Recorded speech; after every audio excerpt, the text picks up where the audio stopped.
contra a criança, né, ganharam grande repercussão em todo o país. Né? Esse é um dos casos que acontecem, gente, que acontece muito mais casos do que esse. Mas o primeiro foi o pequeno Henri, né, que foi espancado até a morte, o principal suspeito, padrasto.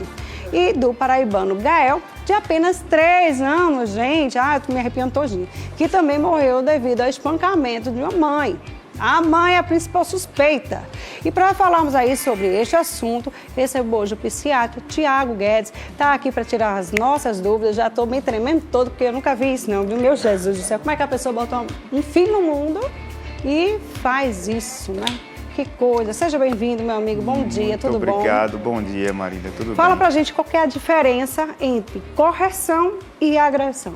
Porque tem gente que fala, tem que corrigir o menino, assim, assado, tem que dar umas porradinhas para poder o menino se organizar. E a agressão é aquela que espanca até a morte, chega até a morte praticamente. Exato. A agressão não se justifica, né? Isso é a primeira coisa que a gente tem que falar sempre. A correção, ela vem da educação. Você consegue educar sem precisar bater, não precisa ficar agredindo ninguém para educar. Então, sentar, conversar, mostrar que está errado aquilo ali. Aos poucos, a criança vai aprendendo. A criança é um ser em aprendizado ali, né? No início da vida dela. Então, é mais uma orientação. Agressão, não. Agressão, jamais, né? E aí, a pandemia, ela tem contribuído para um comportamento excessivo, né? Eu acho que até extrapolaram aí dos pais, né? Muito tempo dentro de casa, com os filhos, enfim. Às vezes está sem paciência, às vezes tem gente sem trabalho, tem gente que não está trabalhando, perde o emprego, enfim, desconta às vezes nos filhos, seus problemas, enfim. N problemas, né? E a pandemia aumentou bastante isso. Isso, a questão do isolamento, né, social fez com que a família ficasse muito mais intensa, né? As relações familiares ficassem mais intensas e a sobrecarga no trabalho, tanto na questão do home office, né, como também ter que ensinar criança ali online, talvez isso tenha aumentado muito mais o estresse dos cuidadores em relação à criança e entre até o próprio casal também, né? Então aumentou muito a violência doméstica, aumentaram as violências em relação às crianças também, no geral, né? Então isso é algo que a gente precisa estar de uma anteninha ligada aí para poder sempre estar podendo fazer uma denúncia ou ajudar em alguma coisa. O estresse, ela pode deixar uma pessoa mais violenta?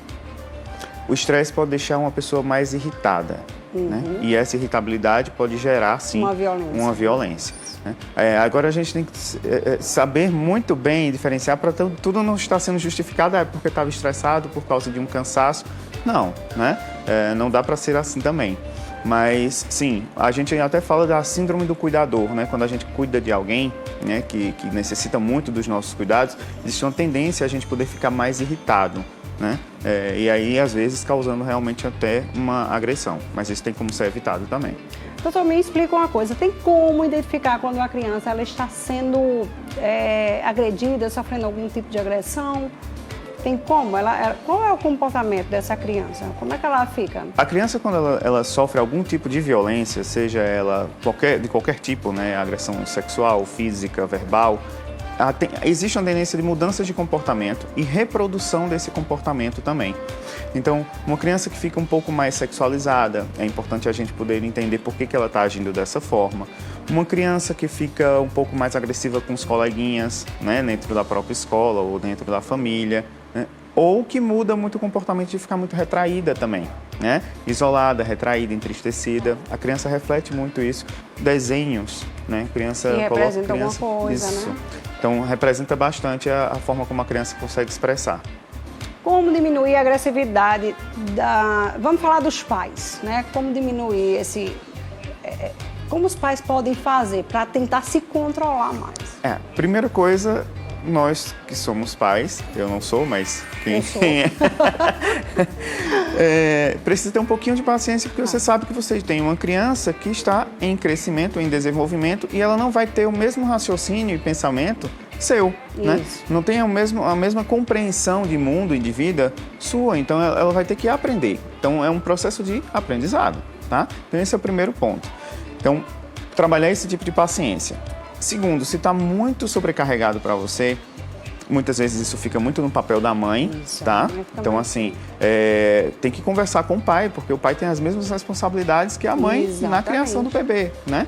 Então, precisa dividir essa carga, né? Então, não só a mãe que tem que acordar de madrugada porque vai amamentar, mas o pai também pode ficar segurando e dando ninar a criança enquanto a mãe consegue dormir um pouco. Dá Então, uma descansada. dividir essas tarefas, né? Para relaxar, né, também, porque você fica o Alivia, dia exato. todo, fica bem estressado, fica cansativo. Exato. Na hora que chega, se esgota, é muita coisa, realmente.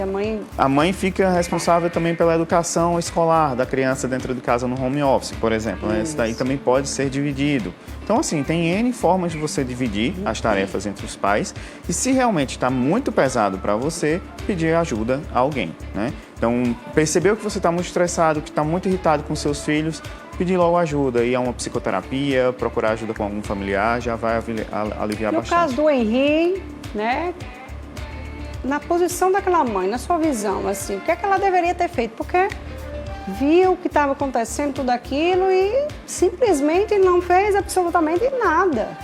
Nada, porque eu acho que eu matava esse desgraçado.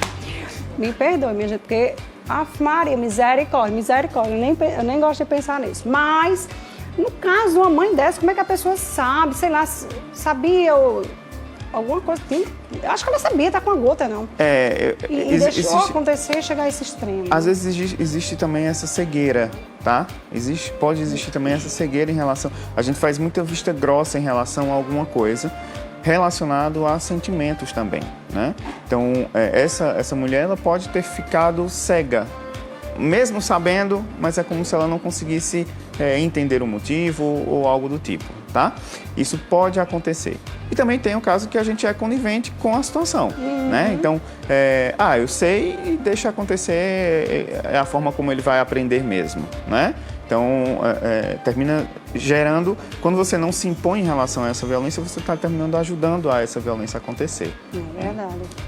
No caso também, né, do Gael, onde a mãe, né, chegou a fazer essa bruta violência, assim como ela tem outras mais. Acho que teve já milhões de mães e pais que já fizeram diversos tipos de brutalidade até chegar a matar, jogar em lata de lixo, a doar, dar, fazer esse tipo de coisas que é absurdamente inexplicável, não sei.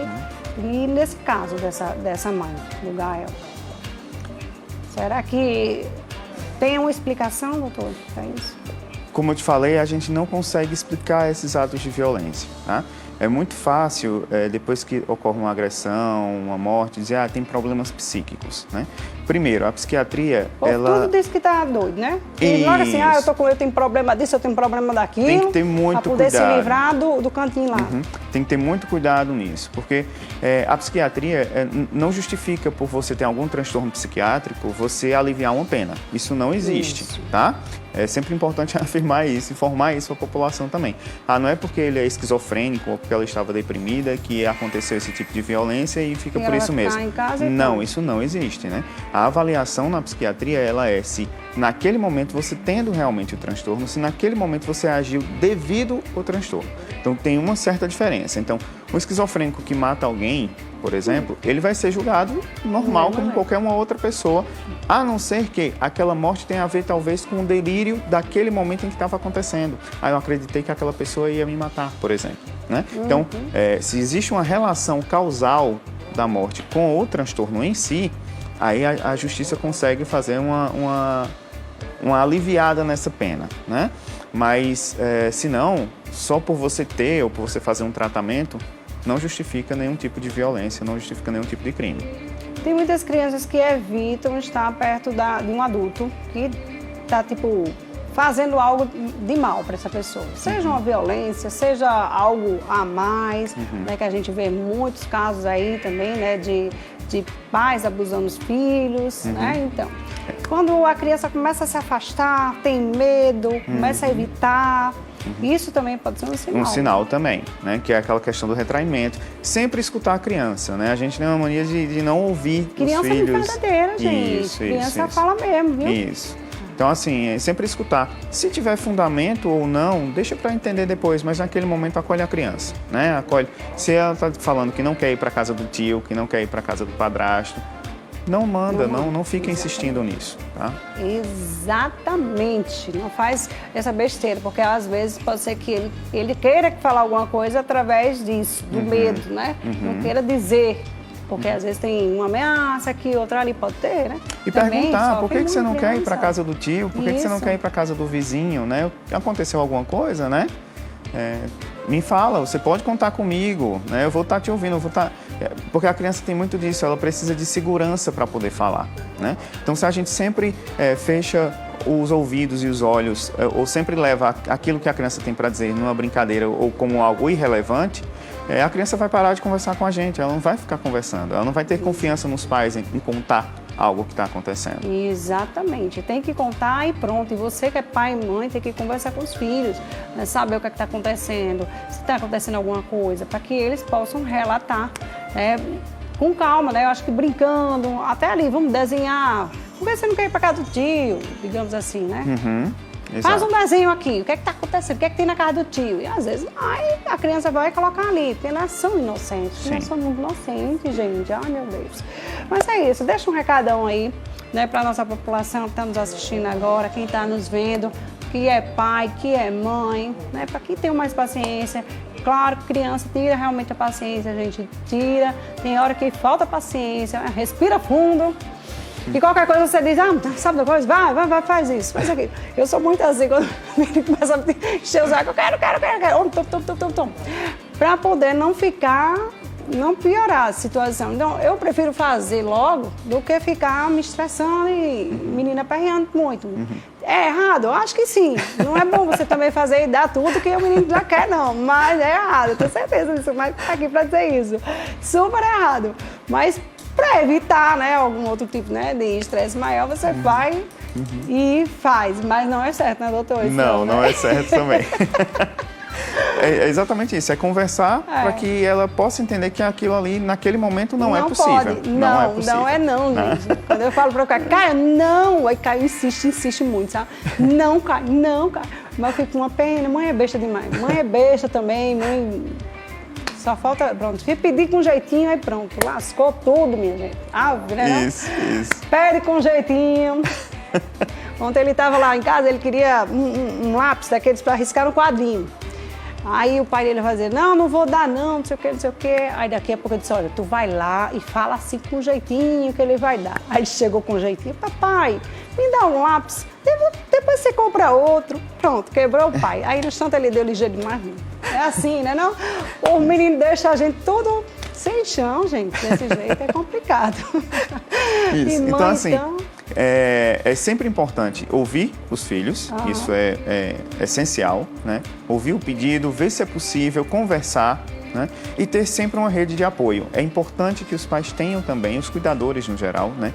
Tenham uma rede de apoio. Se essa rede de apoio for da família, a família puder ficar um tempinho, já que eu estou muito estressado hoje, estou cansado, será que alguém pode estar cuidando dele nesse momento? Alguém de confiança, obviamente, né?